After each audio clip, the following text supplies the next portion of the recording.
Comment je suis passée de ça à ça grâce aux 10 astuces que je vous révèle dans cette vidéo. Première astuce, évitez au maximum la chaleur. Vous le savez, j'utilise depuis longtemps cette méthode de boucle sans chaleur. D'ailleurs, le lien du bandeau est en description. Et quand on veut quand même utiliser de la chaleur, on pense surtout à utiliser un protecteur. Trop belle comme d'habitude ces boucles. J'adore. Deuxième secret dont personne ne parle et je ne comprends pas pourquoi on n'en parle pas assez sur les réseaux, il y a tellement d'astuces et tout qui circulent, c'est gratuit et c'est facile et tout le monde peut le faire, c'est utiliser le calendrier de la lune pour vous couper les cheveux. Je ne sais pas si vous savez que les différentes phases de la lune ont bien évidemment une influence sur notre planète, mais aussi sur nous. Vous le connaissez là, les nuits où on peut pas dormir à cause de la pleine lune, et ben c'est pareil sur les cheveux et la pousse des cheveux.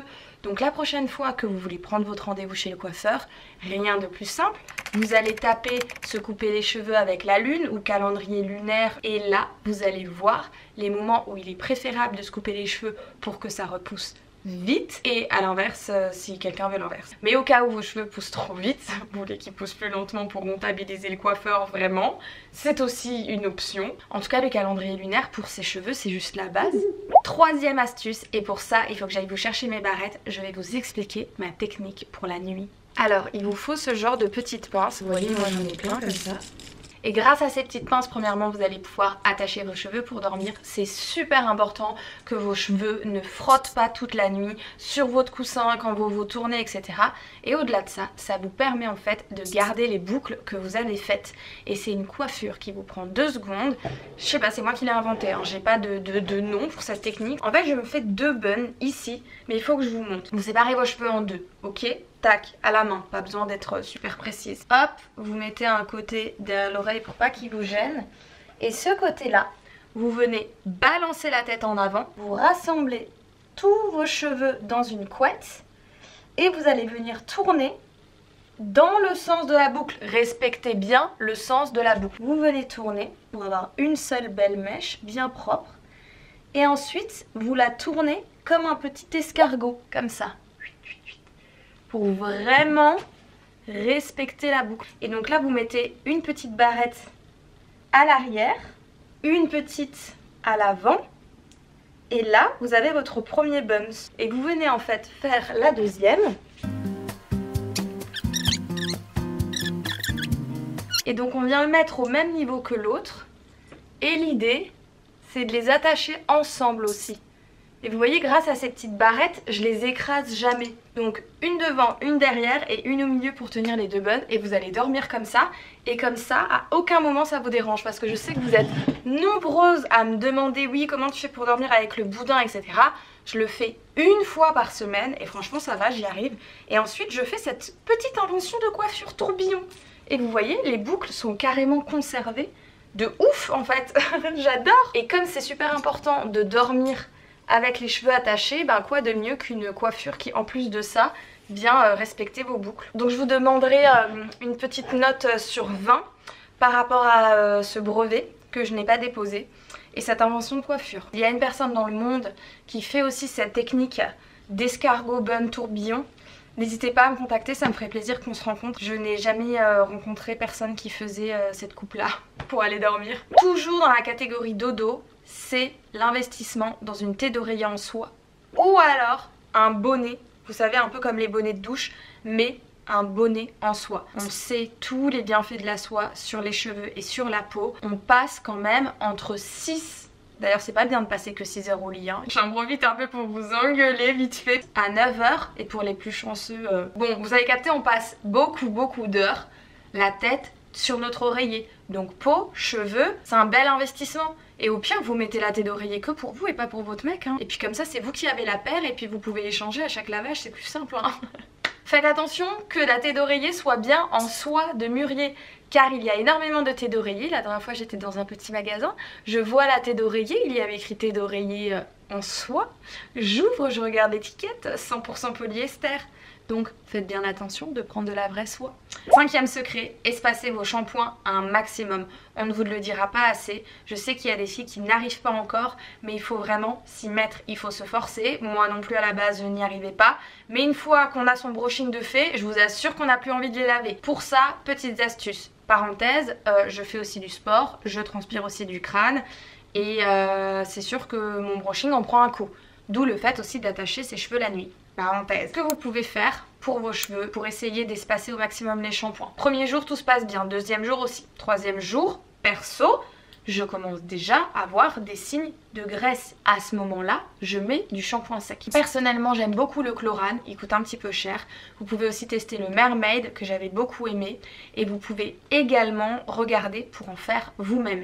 Il y a énormément de recettes pour faire vos shampoings secs vous-même. Moi, je sais que ma mère, elle m'en avait fait un big stock que j'ai utilisé et c'était trop pratique. Ah oui, d'ailleurs, je crois qu'il y a aussi le Olaplex qui est bien. Bon, de toute façon, vous trouverez une marque de shampoing sec qui vous convient. À partir du 3, 4, 5, 6e jour, on va faire du shampoing sec et généralement les derniers jours, que ce soit les 2 ou le dernier jour, là il va falloir adopter une coiffure spéciale cheveux sales. Ça veut dire plaqué, peut-être juste les mèches de devant à la limite, bandeau, petit chignon, queue de cheval. Enfin voilà, vous connaissez, il y a plein de tutos spécial cheveux sales ou bad hair day. En tout cas, essayez de tenir au minimum une semaine. Si vous tenez plus, vous êtes des warriors. Mais franchement, une semaine, c'est réalisable. À la base, c'était pas du tout mon cas, j'ai réussi. Pour mes cheveux, j'ai jamais eu une routine 100% naturelle. Il n'y a aucun produit que j'ai totalement banni. Je suis pas encore 100% à prôner le naturel, à prôner les cheveux 100% sains et ne pas profiter de certains bienfaits de shampoing ou soins chez le coiffeur. Je sais que pour passer à une routine vraiment 100% naturelle cheveux, c'est tout un taf et il y a même des étapes de transition et tout. Et je me suis jamais chauffée à y aller pour le moment sur ce terrain-là. Par contre, j'ai vu une recette 100% naturelle, faite maison qui fait le buzz sur TikTok et j'ai trop envie d'essayer avec vous. C'est parti! On se retrouve ici, jour de cheveux sales, il est temps de les laver. Vous pouvez voir des résultats un petit peu ici et c'est un soie aux graines de lin. Voici le tuto. Bon, déjà, on va un peu commencer par nettoyer tout ça. De l'eau qu'on va mettre à feu doux à chauffer. 3 cuillères à soupe de graines de lin. Apparemment, ça va faire une gelée gluante. Bon, comme c'est à feu doux qu'il faut attendre, on va faire un petit matcha. J'en profite pour vous montrer ma recette. Ça, c'est ce qu'on vous montre pas sur Instagram. C'est les poubelles. C'est un truc démonté dans ma cuisine parce qu'on a un problème d'eau. Oula!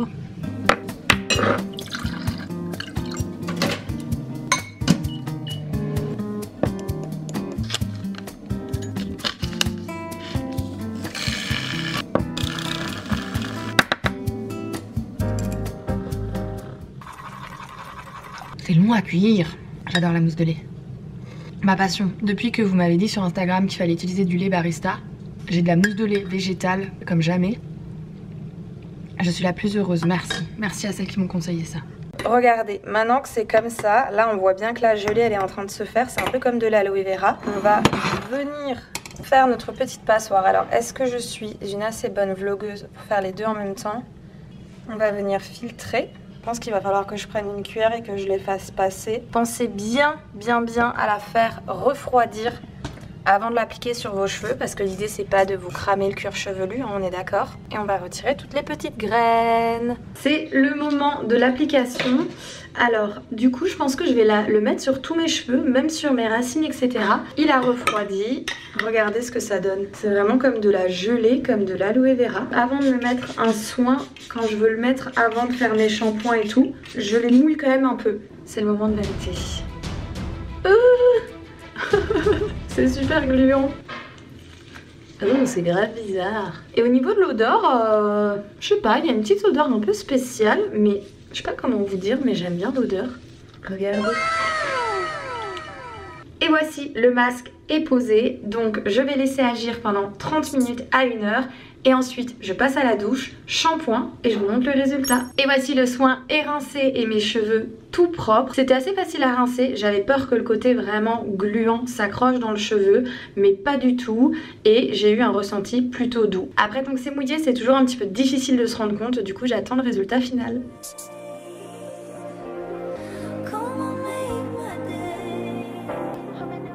Le 7e conseil va être de prendre également soin de votre cuir chevelu. Il y a plusieurs méthodes, plusieurs techniques, il y a des produits, il y a des massages. J'en aurai pas une à vous recommander ou une que je fais régulièrement.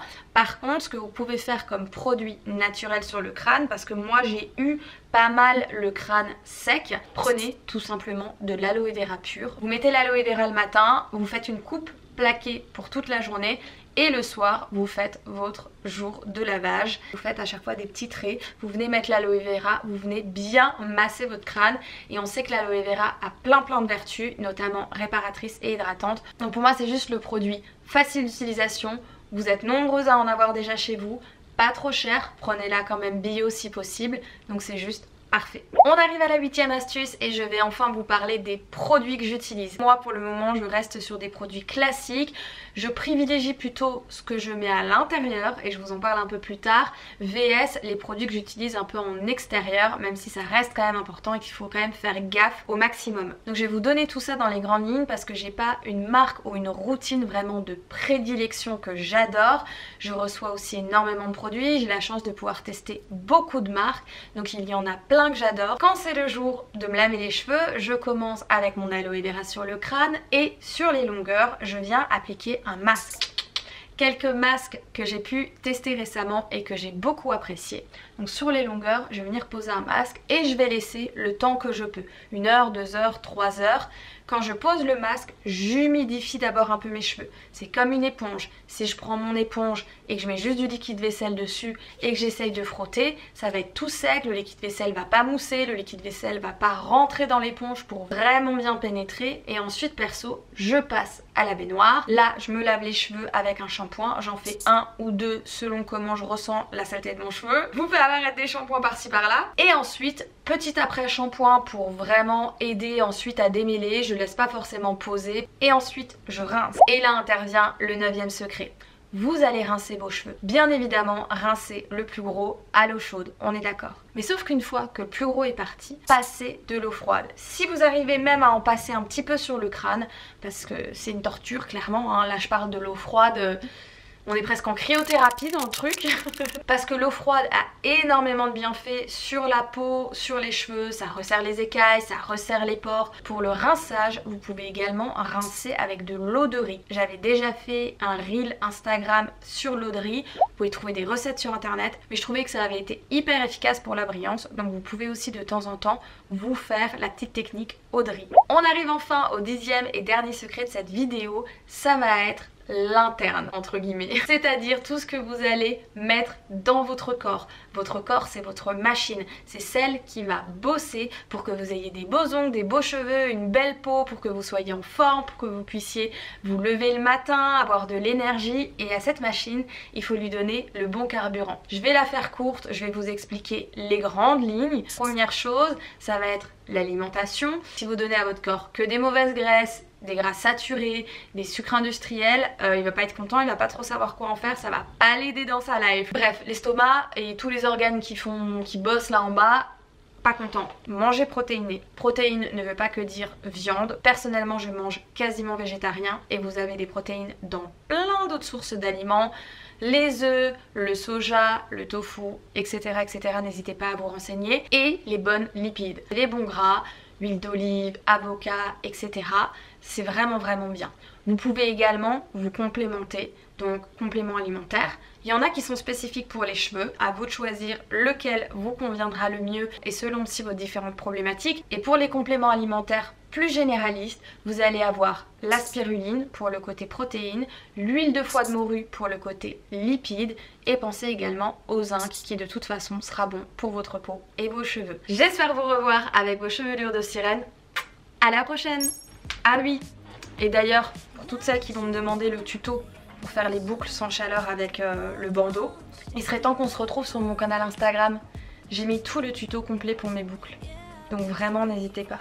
Sinon c'est limite une vidéo YouTube dédiée. Alors ça il faut me le dire en commentaire.